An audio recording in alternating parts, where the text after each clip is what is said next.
शेतकऱ्यांसाठी आनंदाची बातमी आहे. तर आता 27,000 रुपये हेक्टरीप्रमाणे पीक विमा शेतकऱ्यांच्या खात्यामध्ये आजपासून जमा होण्यास सुरुवात. तर यांसाठी जो काही निधी इथं आलेला आहे, तर सर्व शेतकरी बांधवांसाठी पीक विमा संदर्भात आज एक आनंदाची बातमी घेऊन आलेलो आहोत. तर आता पीक विमा शेतकरी बांधवांच्या थेट खात्यामध्ये पैसे इथं जमा होण्यास सुरुवात.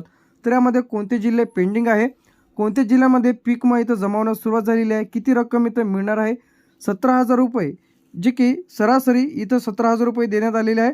परंतु आता 27,000 रुपये हेक्टरप्रमाणे जे की पीक विमा थेट लाभार्थ्यांच्या खात्यामध्ये यामध्ये जमा होण्यास सुरुवात. तर यामध्ये जे काही जिल्हे आहेत नाशिक, जळगाव, नगर, सोलापूर, सातारा, सांगली, बीड, बुलढाणा, धाराशिव, अकोला, कोल्हापूर, जालना, परभणी, नागपूर, लातूर, अमरावती.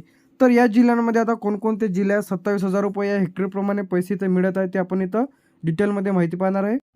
तर आता पीक विमा योजनेअंतर्गत नैसर्गिक आपत्तीमुळे दुष्काळ, अतिवृष्टी, गारपीट या बाधित झालेल्या भरपाईची जे काही रक्कम आहे 27,000 रुपये हेक्टरप्रमाणे, जे की या जिल्ह्यांमध्ये लाईव्ह खात्यामध्ये पीक विम्याची रक्कम इथं जमा होण्यास सुरुवात. तर आता सर्व शेतकरी बांधवांनी लगेच तुम्ही तुमचं बँक खातं तपासा की तुमच्या जिल्ह्यांमध्ये पैसे इथं आले की नाही. पहिला जो जिल्हा यामध्ये नाशिक जिल्हा. तर आता नाशिक जिल्ह्यामधून जे काही इथं किती मिळत आहे पैसे, 27,000 रुपये हेक्टरप्रमाणे. तर आता यामध्ये नाशिक, जळगाव, अहिल्यानगर, सोलापूर, सांगली, सातारा, बीड, बुलढाणा, धाराशिव, अकोला, कोल्हापूर, जालना, परभणी, नागपूर. तुम्ही जर आपल्या सरकारी योजना मराठी यूट्यूब चॅनलवरती जर पहिल्यांदा आले असेल तर चॅनलला सबस्क्राईब करून ठेवा. सर्व नवीन अपडेट्स आणि सर्व व्हिडिओज तुम्हाला बघायला मिळतील.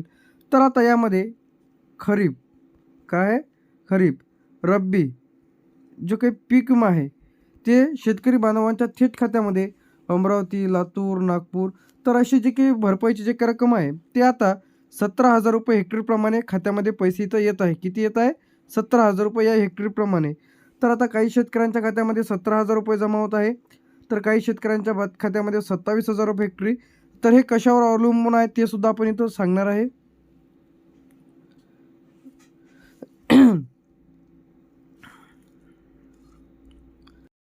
तर आता यामध्ये बरेच जिल्ह्यातील काही प्रमाणामध्ये जे काही 70% जो काही निधी आहे ती इथं वितरित करण्यात आलेला आहे टप्प्याटप्प्याने.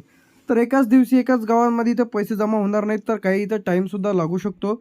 तर यामध्ये जी काही पीक विम्याची रक्कम आहे, तर आता यामध्ये काय मिळत नाही आहे शेतकऱ्यांना. बरेच शेतकऱ्यांची इथं अडचण येत आहे. बरेच जणांच्या बँक पासबुकला आधार लिंक नसते.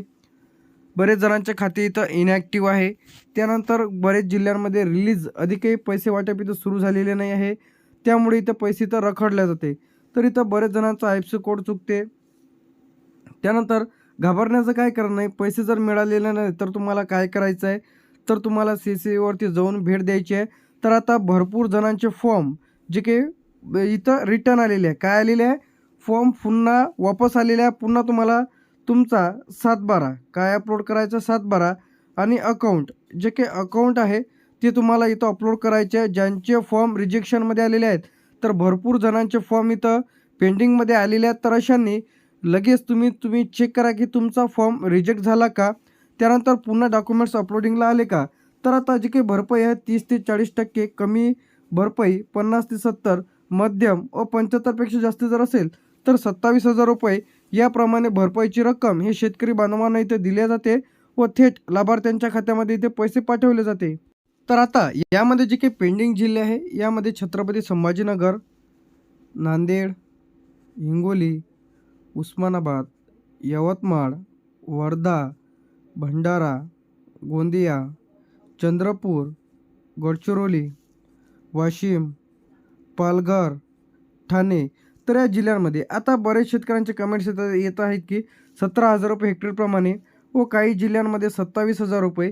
तर हे जे भरपाई आहे हे त्यांच्या पिकाच्या नुकसानावर.